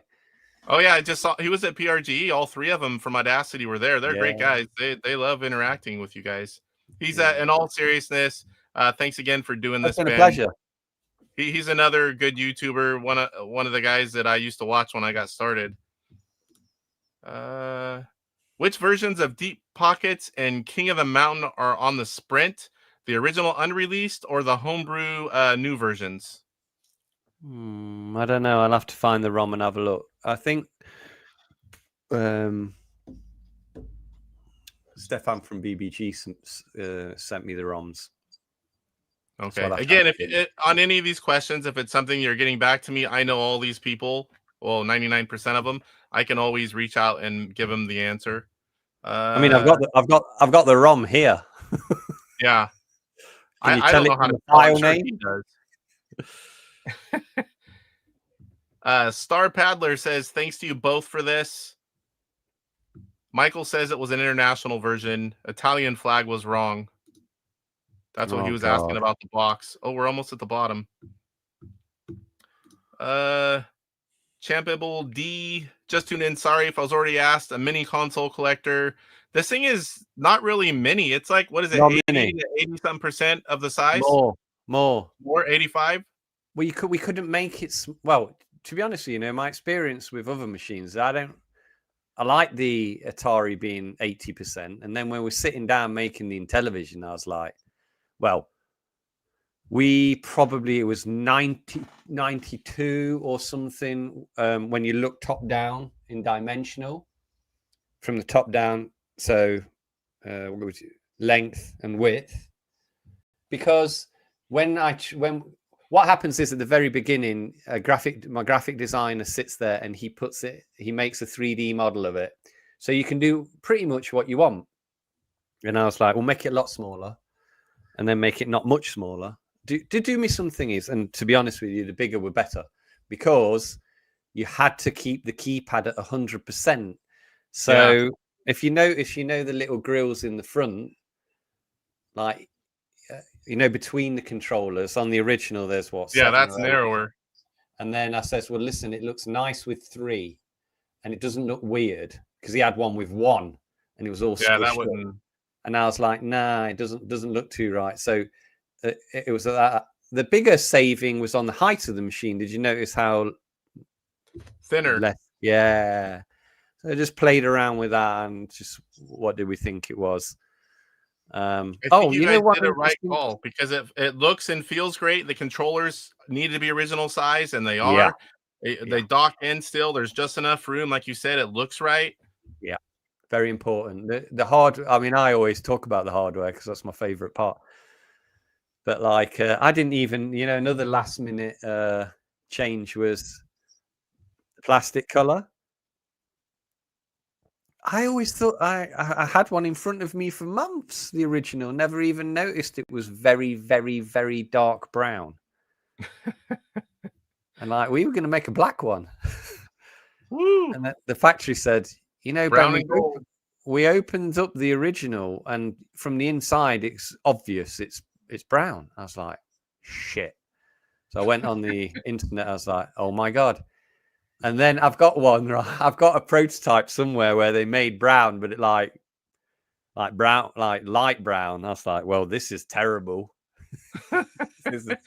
If you guys ever get rid of prototype stuff, I know a guy that buys all that kind of stuff. Don't ever throw it away. Oh no. They go in my loft. They're my pension fund. Luke's Awakening, another YouTuber, says, thank you, Casey, for doing this, and thank you, Ben, for spending your time with us and answering our questions. We were at the bottom and we'll be here in a second. Tofu, thank you for such a detailed discussion about the Sprint. I'm really looking forward to mine. I'm recently back into retro gaming, and Intellivision was my first console. That's awesome. I'm excited to get mine as too. Creeper, Atari Creep, said, sorry if I missed it. Will you be able to turn off the signal wall in the controller like in Night Stalker? So that what we tested this. He's talking about run and gun like on Tron and Night Stalker. Whatever it does on the real console is doing it on this console. Couplers are already being made if you want that, but it's the same. It's the same as playing on an original console. We were surprised, but yeah, it's there. Mr. Chicken says, amazing the details you put into these systems, Ben. So I think you've got a Ben Jones fan right there. I know I am now. Yes, all that stuff still works just the same way. DJC Game Studios, I like this guy. It may be his love for beer, but and like this guy's cheers. You've got old games, you've got beer, you got it all. Jerome tells the gamer chat. Abel Widgets is the guy that does the couplers, and he's the one I showed you the NTNES and the Intelleport. Him and his partner Russ, they make a lot of cool stuff for us. They also do stuff not for Intellivision, but they do a lot of Intellivision stuff for us as well. But nice. All right, guys, it's getting late for Ben. He was gracious and stayed on. He did way longer, but the questions just kept coming, and everyone stayed here the entire time. I really appreciate you coming on, Ben, and it was a great load of information. And the people staying and how many people were watching just goes to show you how much their interest there is in the Sprint console. And I'm going to be doing a little bit more on Monday, including we're going to have, some little polls where, how many of you ordered 1, 2, 3 or more?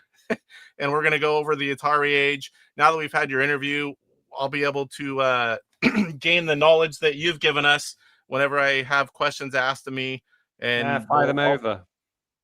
I'll continue to point them. In the link of this video, I have your AtariAge profile. I think I put the AtariAge thread for all the Sprint stuff, and I put Plaion, I believe, their website on there. So if anyone's looking for any of those, they're in the description of this video. So again, stick around, Ben, just a quick second, and then I'll say goodbye to you behind the scenes. And I want to thank all of you guys for coming. You guys have been great. It was a lot of information, and I appreciate you all. And we'll see you on Monday's show. Rise up, get ready for the fight. The Intellivision gamer, shining so bright. Reviews and gameplay, he's got it all from classics to new.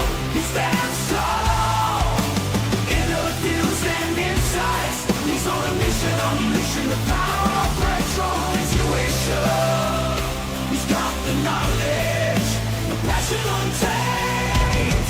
Intelli rock the burning with the flame. YouTube's his stage, since brothers unite. Intellivision gamer. He brings the light with the game console. He's making history.